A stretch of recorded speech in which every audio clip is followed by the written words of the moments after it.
நேற்று அண்ணா திராவிட முன்னேற்றக் கழக முன்னாள் அமைச்சர்கள் தவைக்காவில் இணைஞ்சாங்களே, அப்போ அந்த கூட்டத்தில் ஆதவ அர்ஜுனா பேசும்போது தேவையில்லாத செய்திகளை பேசுகிறாரு. உங்கள் இயக்கத்துக்கு மற்றவங்க சேர்றாங்கண்டா அது சம்மந்தமாக பேசுங்க, இல்லை மக்களுக்கு தேவையான விஷயங்களை பேசுங்க. அதை விட்டு கலைஞர் குடும்பமே லண்டனில் போய் செட்டில் ஆகிடுங்க, இங்கே அடித்த கொள்ளையெல்லாம் அங்கே போய் செட்டில் ஆகிடுங்க, இனி தமிழ்நாட்டில் இருக்காதீங்க. இதெல்லாம் ஒரு முன்னாள் முதலமைச்சர்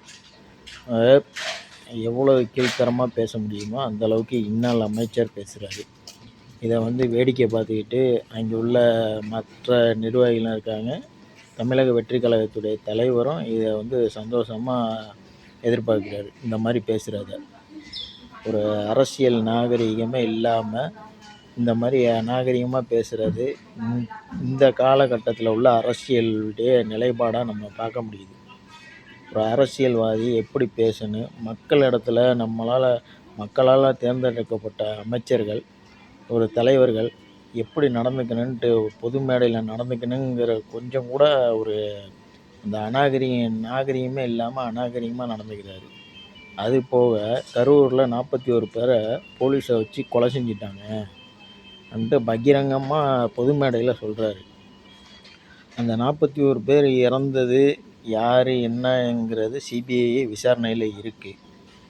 அது யார் மேலே தவறாக இருந்தாலும் அவங்க தண்டிக்கப்பட வேண்டியது தான். அதில் யாருக்குமே மாற்று கருத்து கிடையாது. ஒருவேளை அது இறந்தது காரணம் நீங்கள் சொல்கிற மாதிரி டிஎம்கே இல்லாமல் விஜய் அங்கே சரியான நேரத்துக்கு வராத காரணமோ, விஜயை பார்க்க வந்த ரசிகர் கூட்டத்தின் காரணமாக தான் இறந்துருக்குனாக்கா, அப்போ உங்களுடைய நிலைப்பாடு என்னவாக இருக்கும்? இன்றைக்கி வாயில் வந்ததையெல்லாம் நம்ம பேசுகிறோமே. ஏற்கனவே சட்டசபையில் முதலமைச்சர் அவர்கள் முன்னாள் முதலமைச்சர் அவர்கள் இந்த சம்பவம் நடந்தப்போ விஜய் தான் காரணம்னு சொன்னாரா?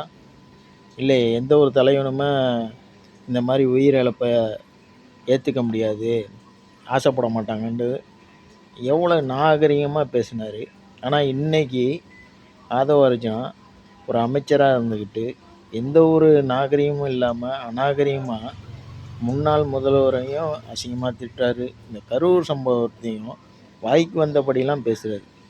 அது யார் உண்மையிலேயே டிஎம்கே தான் தவறு செஞ்சாக்கா டிஎம்கே தண்டிக்கப்பட வேண்டியது தான். அதில் யாருக்குமே மாற்று கருத்து இல்லை.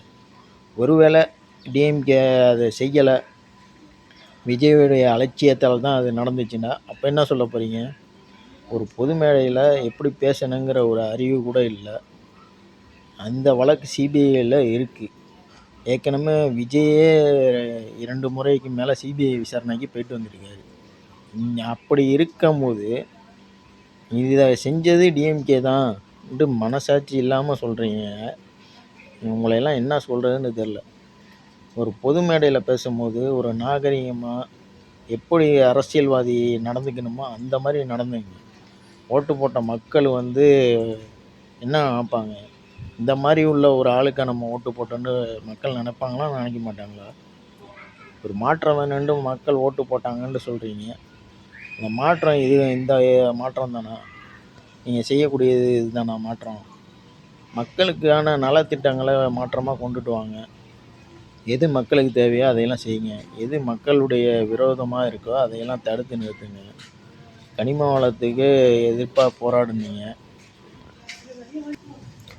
ஆட்சிக்கு வருவதற்கு முன்னாடியே கனிம வளத்துக்கு எதிர்ப்பாக குரல் கொடுத்தீங்க. ஆட்சிக்கு வந்ததுக்கப்புறம் அந்த கனிம வளத்தை இன்னொரு ஆண்டு நீடிக்கிறீங்க. உங்களுடைய நிலைப்பாடு என்னவாக இருக்குது? மக்கள் மேலே நலன் கொண்ட அரசாக இருந்துச்சுனாக்கா ஏற்கனவே எதிர்ப்பு தெரிவித்தோம், இப்போ ஆட்சிக்கு வந்துட்டோம், அதை உடனே இழுத்து மூடணும், அதுக்கு மறுப்பு தெரிவிக்கணும் என்று சொல்லாமல் அதை இன்னொரு வருடம் நீடிச்சிருக்கீங்க. இப்படி இருக்குது உங்களுடைய அரசு. இதையெல்லாம் நம்ம சொன்னாக்கா நீங்கள் டிஎம்கே ஆளும்பீங்க.